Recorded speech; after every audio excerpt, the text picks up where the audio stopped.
en bourse et ceux qui sont fidèles à cette société depuis 20 ans ont pu en apprécier les bons usages. Laurent Desmal et Didier Lafranchi, s'ils sont là. Oui, je vous en prie, venez. Pour les encourager, allez, s'il vous plaît, là.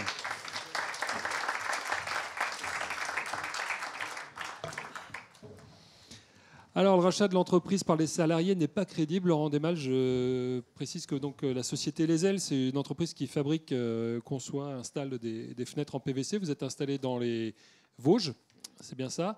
Et à l'origine, donc vous employez 500 personnes. Et la société a été familiale, et puis elle a été vendue à un fonds. Ce fonds vous a recruté. Et vous en avez plus que pris la direction, puisque vous en avez quelque part changé le projet, c'est bien ça?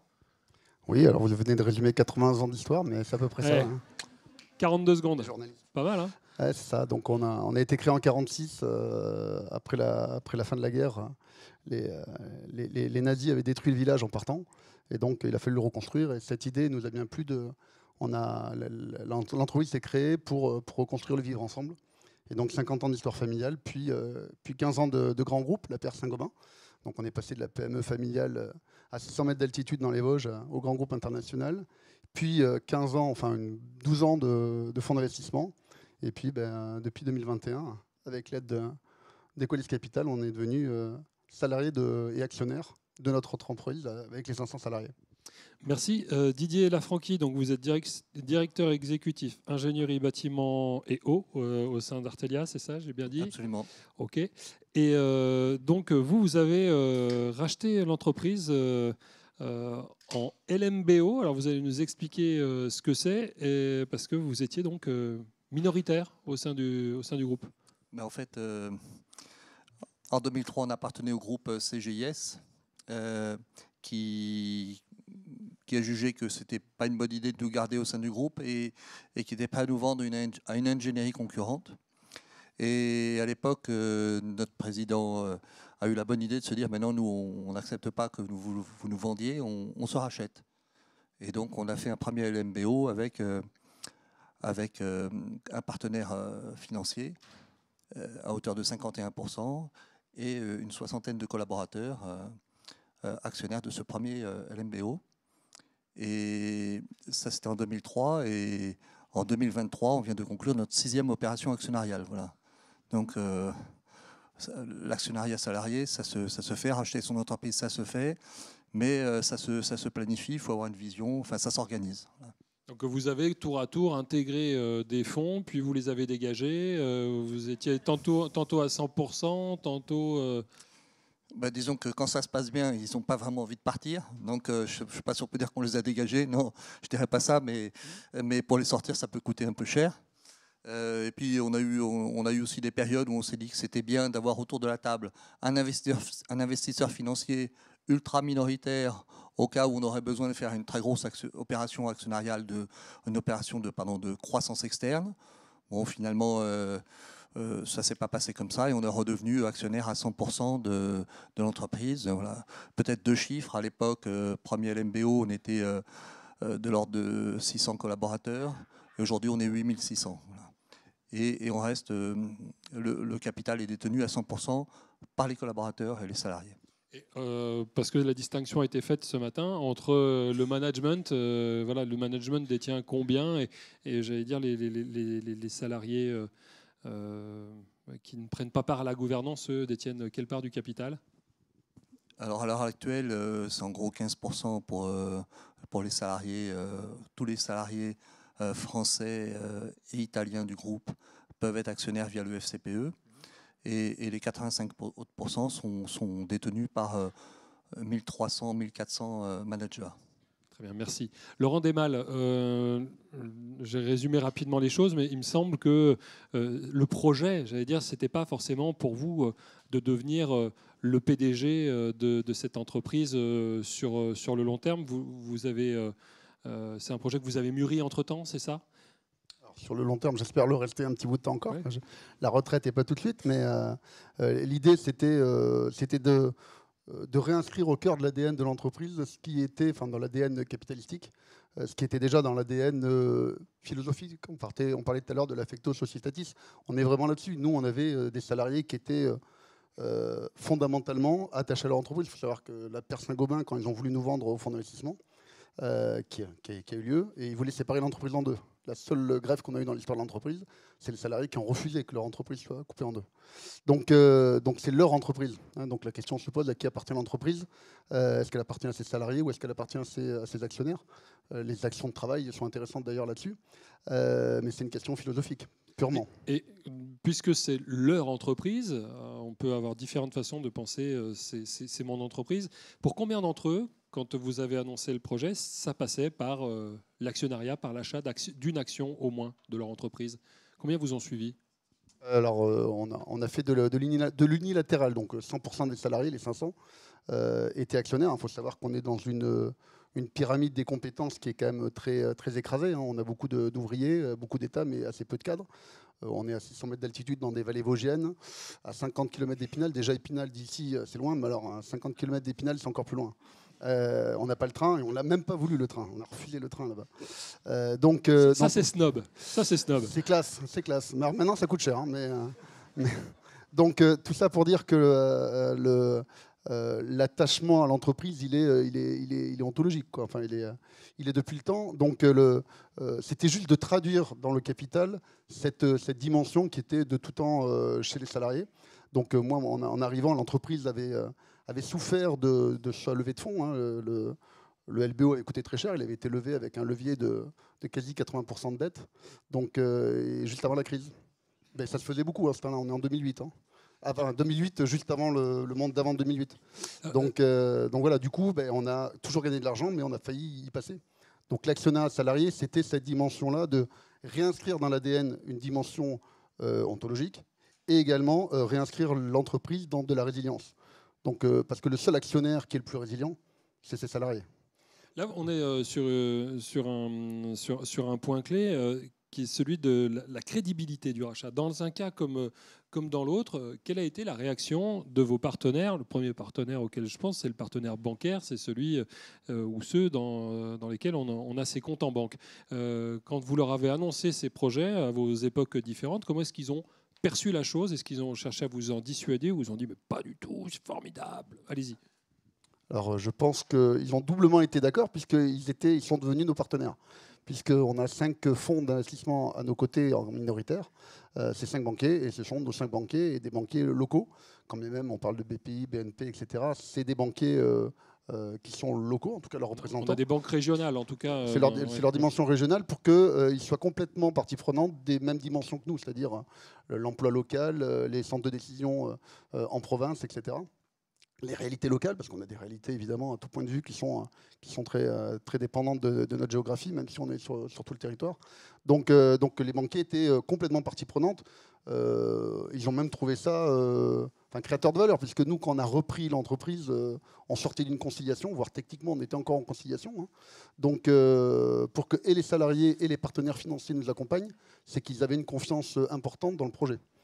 Merci. Et de votre côté, Didier Lafranchi? Je dirais la même chose avec une très grande transparence aussi des partenaires financiers qu'on a eu lors du premier LMBO, qui nous avaient bien expliqué qu'ils ne seraient pas là pour du très long terme, mais qu'ils étaient là pour nous aider à nous développer, et voilà, pour plutôt du moyen terme. Et pour nous, c'était extrêmement rassurant de pouvoir s'appuyer sur des partenaires, puisque à l'époque, c'était vraiment une prise de risque assez importante. On sortait d'un groupe dans lequel on avait, entre guillemets, je ne vais pas dire la sécurité de l'emploi, mais enfin, on savait que le jour où on avait un peu moins d'affaires, le groupe nous alimentait. Donc, voilà. Et donc, du jour au lendemain, il a fallu, je veux dire, rentrer dans la vraie vie, quoi.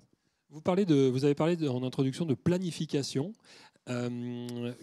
Comment vous le planifiez, puisque on en est à 7 opérations en une dizaine d'années, hein, donc en gros, combien? On est à 6 en 20 ans. 6 en 20 ans, c'est pas mal. Donc c'est tous les 3 ans. En fait, alors pour le coup, ça c'est un point clé de la transmission actionnariale, c'est qu'il faut avoir une vision assez claire des flux d'entrée-sortie, voilà, qui va vendre telle quantité d'actions, dans quel terme, être aussi d'accord, se définir des règles. Nous, par exemple, on s'est défini des règles. À 60 ans, on est obligé de vendre le quart de ses actions, 62 ans, le deuxième quart, 64 ans, et à 66 ans, on ne peut plus détenir d'actions d'entreprise.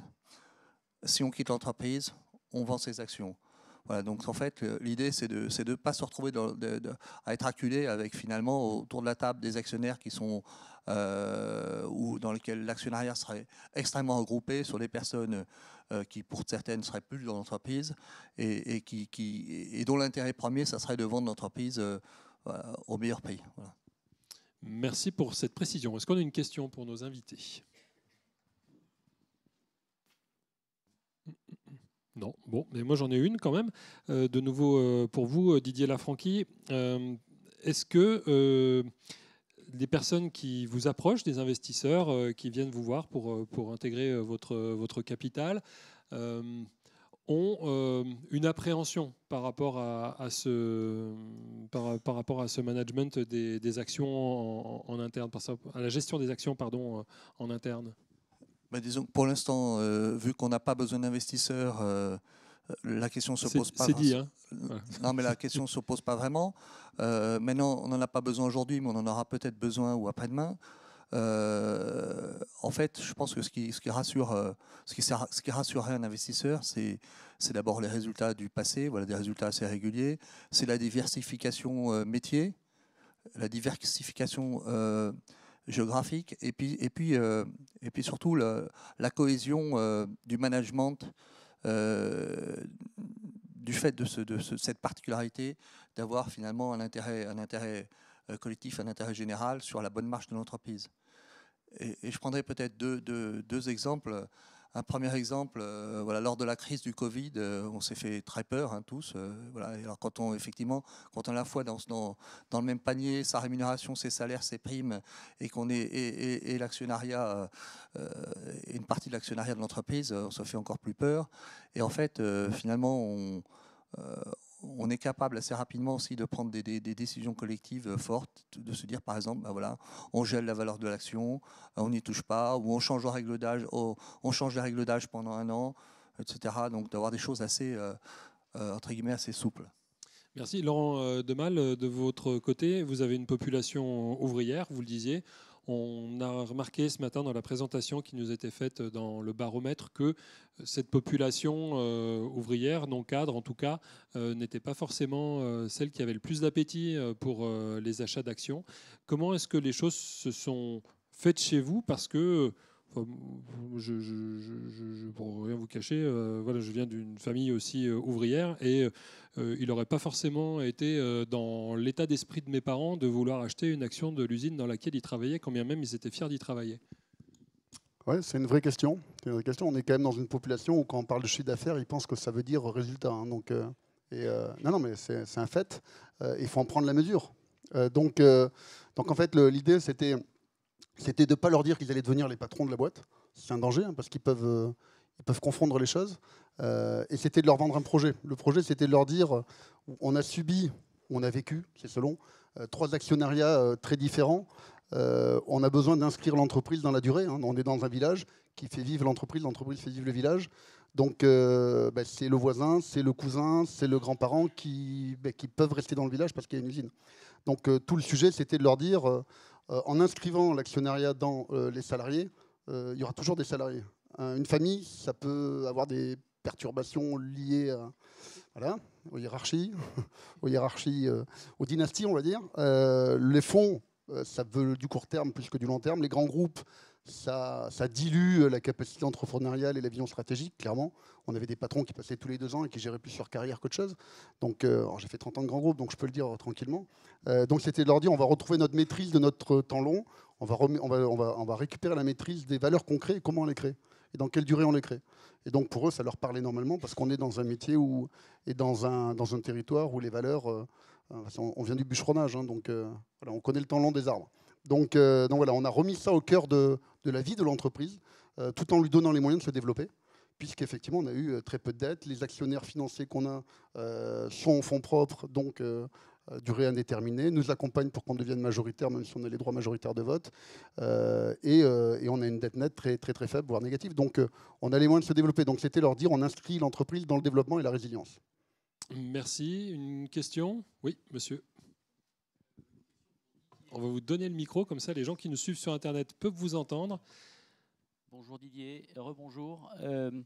Lorsque vous êtes sorti, vous vous êtes libéré, si j'ose dire, des fonds d'investissement, vous avez pris de la dette en face, forcément.